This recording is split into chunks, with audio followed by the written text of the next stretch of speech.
Warahmatullahi wabarakatuh. Saya Faris Maulana Fanani absen 12. Tentang ketenaga kerjaan adalah bidang yang mempelajari hubungan antara tenaga kerja, pekerja, dan pasar kerja. Tujuan utama adalah untuk menciptakan lapangan pekerja yang sesuai dengan kebutuhan ekonomi serta untuk mencapai kesejahteraan sosial dan ekonomi juga bagi masyarakat pekerja.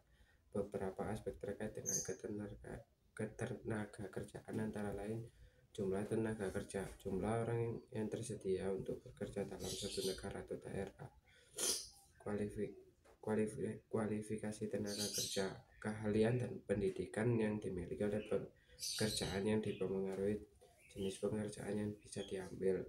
Yang ketiga, kebijakan ketenaga kerjaan, regulasi dan peraturan yang diterapkan pemerintah untuk mengatur hak dan kewajiban pekerja serta pemberi kerja, misalnya upah minimum, jam kerja, jaminan sosial.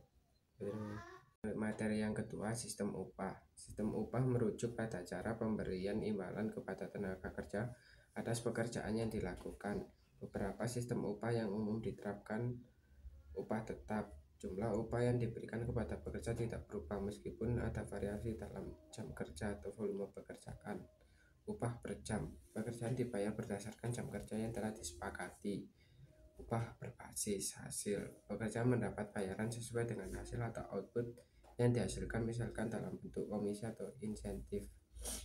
Terus ada upah minimum. Pemerintah biasa menetapkan upah minimum untuk memastikan pekerjaan mendapat imbalan yang layak, mengurangi kesenjangan upah, dan meningkatkan kesejahteraan pekerja.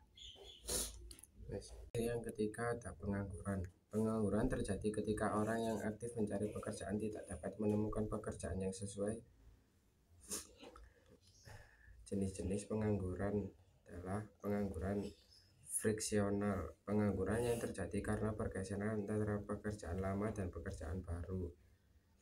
Yang kedua ada pengangguran struktural, pengangguran yang terjadi akibat perubahan dalam struktur ekonomi atau industri yang mengakibatkan beberapa jenis pekerjaan menjadi tidak relevan atau hilang.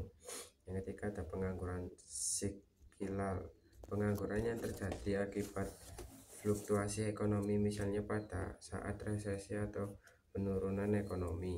Yang keempat ada pengangguran musiman, pengangguran yang terjadi karena ketergantungan pada musim tertentu seperti pada sektor pertanian atau pariwisata.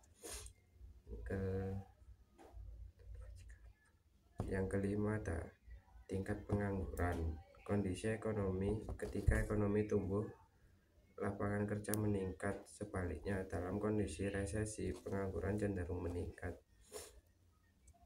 Kebijakan pemerintah, kebijakan fiskal dan moneter yang diterapkan oleh pemerintah dapat mempengaruhi tingkat pengangguran, misalnya dengan menciptakan insentif bagi perusahaan untuk membuka lowongan kerja.